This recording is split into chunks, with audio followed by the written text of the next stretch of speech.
Yo, what is going on, everyone? My name is Nick, or the Notorious Fantasy, and in today's video, we're going to be talking about my must-draft late-round quarterbacks for fantasy football in 2021. Inside today's video, I'm going to be going in-depth into 3 quarterbacks that I believe you guys should be keeping your eye on late in fantasy football drafts. But before we get on in to the breakdown of these QBs, I would like to ask, if you are new to the YouTube channel and you do end up enjoying today's video, to please make sure that you hit that subscribe button down below. Not only is it free, me and the guys on the Awesemo Fantasy Football YouTube channel put out content every single day to help you guys win your 2021 Fantasy Football Championship. And while you're down there, whether you're new to the channel or not, please make sure that you hit that like button down below as well to help boost this video up the algorithm so that more beautiful people like yourself can see today's video. I would like to personally thank you guys so much for 10,000 subscribers on the YouTube channel. That is just crazy. I really appreciate the support you guys have shown on my videos, as well as the videos that the other people that make videos on this channel post. I really appreciate it, and I know that they do as well. So thank you guys so much for the support you guys have shown us recently, and continue to please watch the videos during the season, because we're going to have videos every single day to really continue to help you guys win your 2021 Fantasy Football Championship. So without further ado, let's get into the video. So we begin with my first must-draft late-round quarterback, and that is quarterback of the LA Rams, Matthew Stafford. Underdog ADP right now, quarterback number 13 off of the board, overall pick 115.0. So he's sitting inside of the 10th round right now, and a lot of the times I see him fall until the 11th, 12th round in some leagues, because in most mind, he's not even a top 12 quarterback. Why is that? Because a lot of people are kind of stuck in the mindset that to be a great fantasy football quarterback, you need to be able to rush the football. Matthew Stafford doesn't have much upside because of the fact that this guy's a statue in the pocket. He's not going to juke out a DB like Lamar Jackson. He's not going to be able to run through some defenders, hurdle a defender like Josh Allen. So that's why Matthew Stafford is ranked outside of the top 12 right now. But to me, it makes absolutely no sense. Matthew Stafford went from one of the most least desirable situations. Imagine what Matthew Stafford's ADP would be right now if he was in Detroit without Kenny Golladay and without Marvin Jones. It would have looked grim. But Matthew Stafford, despite the Detroit Lions never really being a good team, Matthew Stafford was always able to put up some solid fantasy football value. Now, last year for Matthew Stafford, things definitely were not clicking. Kenny Golladay missed a majority of the season. Sure, Marvin Jones was healthy, but things just didn't look good for Matthew Stafford. In 16 games, he finished as the quarterback 16 in 4-point per passing touchdown leagues, and the quarterback 15 in 6-point per passing touchdown leagues, averaging 16.3 4-point per passing touchdown points per game and 19.5 6-point per passing touchdown points per game, meaning from a points per game perspective, he was the QB 23 in 4-point and the quarterback number 21 in 6-point. So that is a very down season compared to what Matthew Stafford was doing in just 2019. In 2019, if you remember Matthew Stafford's season before he got hurt, this guy was on pace to put up these humongous numbers. He had, in just 8 games, 2,499 passing yards, and he had 19 total touchdowns. You multiply those by 2 pretty simply, because there was 16 games back then. Now there are 17 games, so 2,499 passing yards times 2, you almost get 5,000 passing yards. 19 passing touchdowns times 2, you almost get 40 touchdowns. That's 38 total touchdowns. So Matthew Stafford almost had an elite season at the quarterback position. He could have been the #1 quarterback in fantasy football in 2019 with Marvin Jones and with Kenny Golladay. Now, think about what he has in LA. They brought out the red carpet to bring Matthew Stafford here from the Detroit Lions to the LA Rams. And this offense is even further loaded to the gills than the offense that he had in Detroit in 2019. The Rams offense consists of elite wide receiver, maybe not elite wide receivers, right? Maybe that's too much saying that Robert Woods and Cooper Kupp are elite wide receivers, but great wide receivers.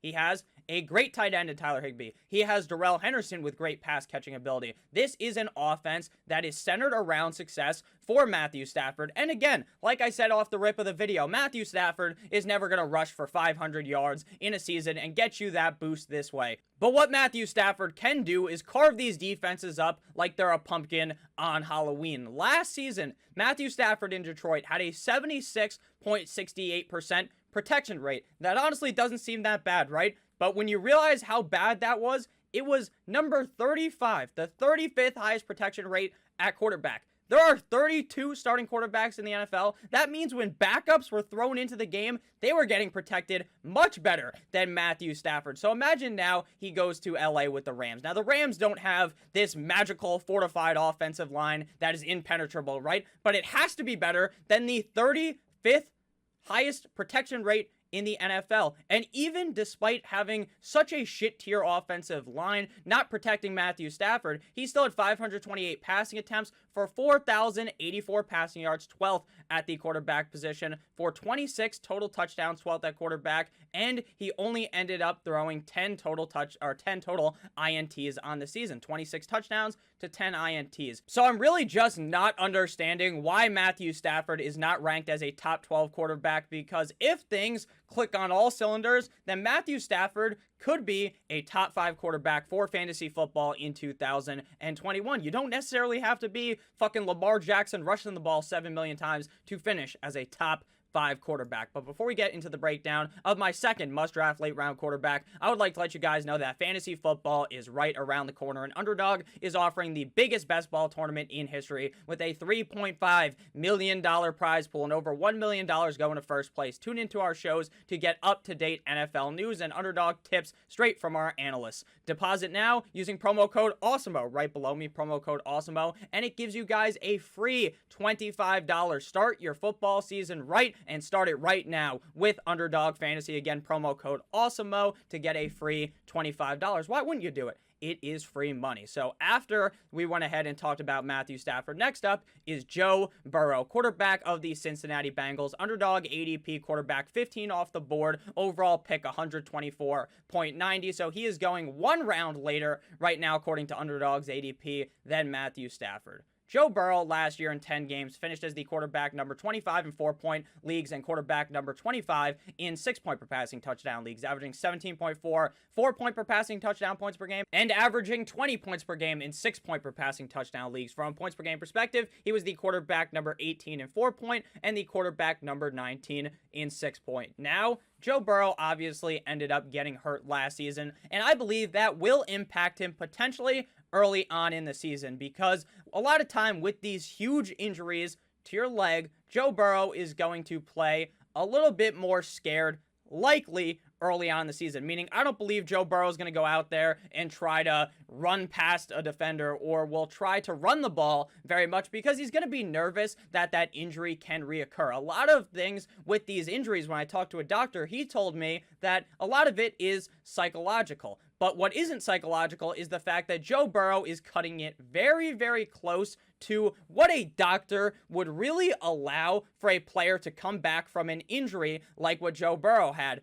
But I guess the doctors in Cincinnati, they don't give a rat's ass, because they let Joe Burrow play in the preseason game last week, which to me seems a little bit crazy, but he looked fine in that game. And I believe that Joe Burrow has the potential to be a top 5 quarterback in fantasy football for 2021. Now, Joe Burrow isn't a statue in the pocket. Later on in the season, he started actually letting his legs go a little bit more and started rushing the ball more. 37 carries last year, 142 rushing yards, and 3 total touchdowns. I don't necessarily expect him to rush for like 400 or 500 yards, but I do think that is a nice boost for fantasy football for Joe Burrow. But the thing and the reason why I like Joe Burrow so much is because of the fact that the offense is loaded to the gills with weapons. Jamar Chase has been struggling, but eventually during this season, he should be able to click on and start playing very, very well, unless, of course, that was just a swing and a miss of a pick for the Bengals, but I highly doubt that is what's going to be happening. Tee-hee, Higgins is there. They also have Tyler Boyd.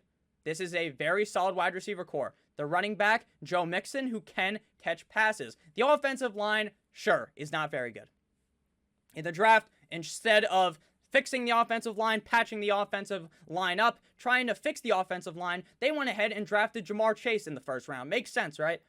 Makes sense. But at the end of the day, this offense is going to have to be passing the ball a lot, just like they were last season when Joe Burrow was under center, because the defense in Cincinnati is bad. They are comparable, in my opinion, the Bengals. The Bengals are the AFC Cowboys. The Cowboys have this great offense, but their defense sucks, so they have to throw the ball a lot late in the game to crawl back into the game. The Cincinnati Bengals have a good offense, maybe not a great offense, but a good offense, and the defense sucks ass, so they're going to have to throw the ball deep into these games to try to crawl their way back in, and while that's going to lead to some interceptions for Joe Burrow, it's also going to lead to a lot of garbage time points later on in these games for Joe Burrow to build up points to potentially finish as a top 5 quarterback. Now, the injury concern, I understand, is there because of what happened, but he looked fine in the preseason game, so I'm willing to bet that he's going to be perfectly fine in week number 1. Looking at his stats from last year, in just 10 games, he had 404 passing attempts, ranking 22nd at the quarterback position for 2,688 passing yards, ranking 23 at quarterback with 13 passing touchdowns to just 5 INTs. So that is a pretty solid ratio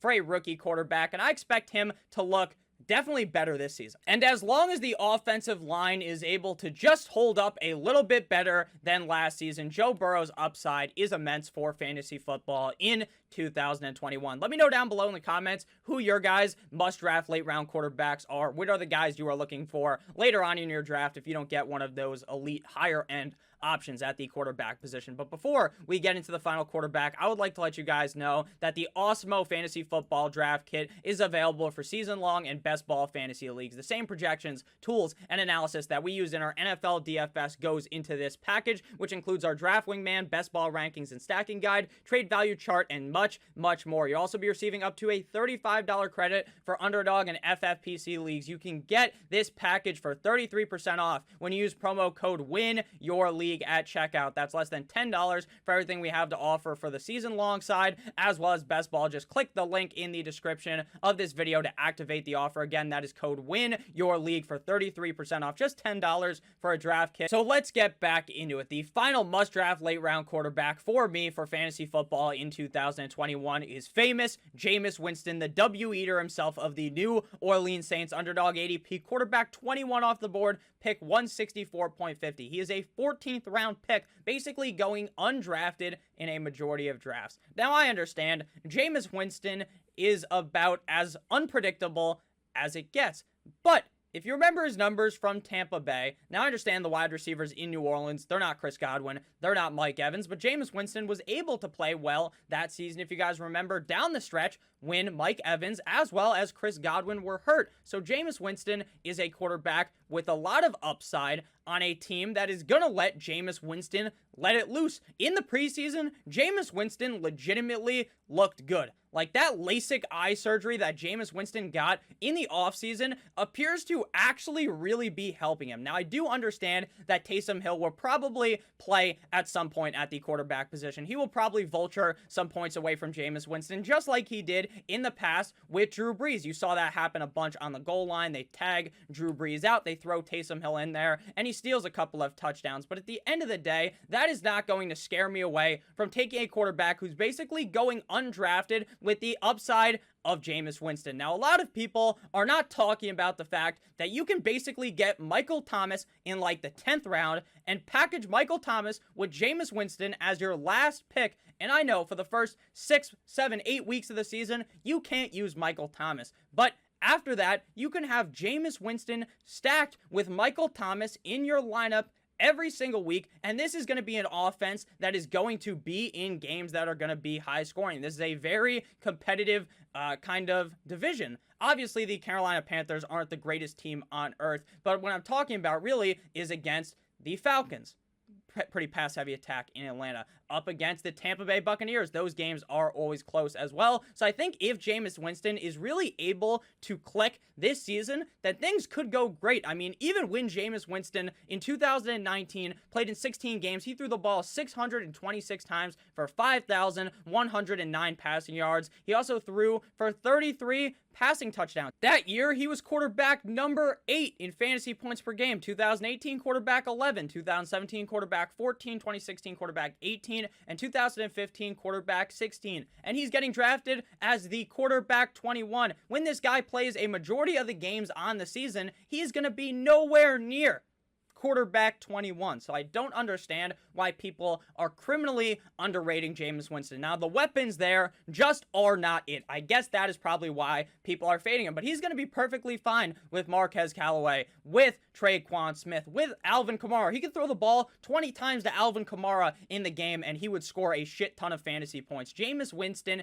is one of the most overlooked quarterbacks in fantasy football, probably because everyone just remembers Jameis throwing those 30 touchdowns, throwing 7 zillion picks in the exact same season, the 30 for 30 season, 30 passing touchdowns, 30 INTs. Obviously, that's nothing sexy, but even in that year, he was a top 10 quarterback in fantasy points per game because the interceptions don't matter as much in fantasy football as they matter in real life. So I understand Jameis is far from a sexy pick, but in New Orleans, at quarterback 21 off the board, basically going undrafted. He's a late round flyer pick with the upside to be a top 12 quarterback for fantasy football in 2021. So let me know what you guys think about Jameis, Joe Burrow, and Matthew Stafford down below in the comment section. I love each and every single one of you guys. I hope you have a great rest of your guys' day. As always, please make sure that you do hit that subscribe button down below if you did end up enjoying, and follow me on Twitter at NotoriousFNTSY. I love you guys. Make sure that you stay safe as always. Goodbye.